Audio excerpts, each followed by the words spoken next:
Emily and Mike are sitting outside the Career Services office. Emily is waiting for the next available counselor. She's having difficulty deciding on a major and needs some help exploring her options. She tells Mike that in her quest to find her ideal major, she completed an internet test entitled, "Are you a left brain or a right brain person?" Mike smiles and says, "I prefer to use my whole brain." You may have heard that some people are left brain or right brain people, but the truth is, we use both sides of our brain. The relative contribution of each side depends on the task. Let's take a closer look at the left and right hemispheres. Two cerebral cortices look like mirror images of each other, but the two hemispheres function differently. Motor skills, spatial processing, musical functions, memory functions, emotion, and language have all demonstrated left or right hemispheric specialization. Mike is a geography major. He has very well-developed spatial skills, which are often associated with right hemisphere function. The cortical hemispheres may be specialized for particular functions, but they are connected via the commissures, which are bands of myelinated fibers that facilitate communication between the left and right hemispheres. The results of modern brain imaging techniques and early studies of patients with naturally occurring lesions have revealed that aphasias, or deficits in the production or comprehension of speech, more often involve left hemisphere brain regions. Let's listen to the speech of patients with different types of aphasia.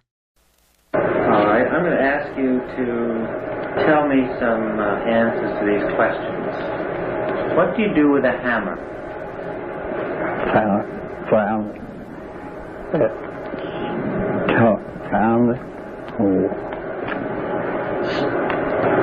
You know, don't you? Yes.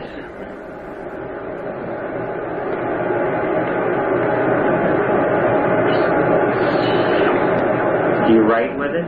No. You eat with it? No. You pound with it? Yes. Okay. I'm going to ask you some questions, and I just want you to answer yes or no. Okay? Yes or no. Is your name Smith?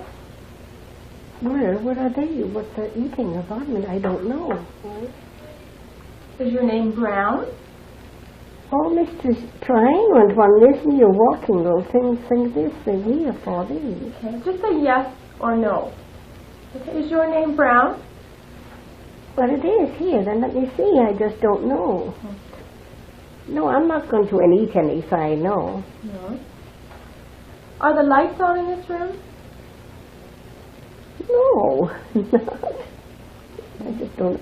Sorry what you're doing, and you're just even walking around here. You're doing fine. That's okay. I know it's kind of hard for you, but you're doing fine. I can eat my own before and everything like that, and cleaning my dead me fire is always clean me when I'm eating, and I can watch and everything in the morning. I see. One of the things that surprised people in this field is the fact that dyslexia probably is much more complicated than any of us first believed. Historically, there was an interest first from the field of neurology. If you look at the work, the early work, it was done in this country by a neuropathologist called Samuel Orton, in the UK, a neurologist called McDonald Critchley. And they looked at it very much from the neurological perspective. And they talked about a range of difficulties that these children had, not just reading problems, but also some difficulties in fine motor coordination and other skills. And then I think because of the fact that the reading problem is the most obvious difficulty, people really focused on the domain of language very strongly and really think of reading as a language-based language-based problem. And that certainly is true, and I think that the interventions that seem to be the most effective are the ones that really work around many aspects of language, not just the sound structure of language, but other aspects of language. But when I got into this area, I was actually in a group that was interested in visual cortex function, and the fact that there had been a very striking observation in Australia many years ago that children with dyslexia seem to show a different psychophysical curve when they're processing stimuli presented on a computer that involve gratings and making a judgment about contrast or speed or detecting things that were presented at varying speeds. These studies were done with the idea of tapping into what's referred to as the magnocellular deficit. It's a part of the visual system. And the idea was that perhaps that there's a difference in this part of the visual system, and that may or may somehow relate to their reading problems. Now that link is still not very clear, but it is clear that they do have deficits in the system, and you can elicit that by asking them to do paradigms where, for example, they see dots moving across a visual screen, and they have to make a determination about the direction or the speed or something like that. This is a task that engages this magnocellular system, which is in the dorsal stream of our brain. And you can show very striking differences, and it's been shown in different countries. And it's been shown that performance on those skills is highly correlated to reading ability. And that, I think, is a surprise, because people just don't quite see the connection.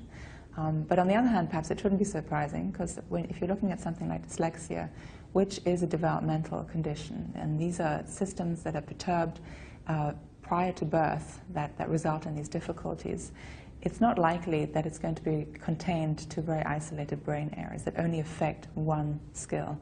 It's likely to actually affect multiple areas, and so as a result we see multiple behavioral manifestations. Some are more obvious, some are more subtle.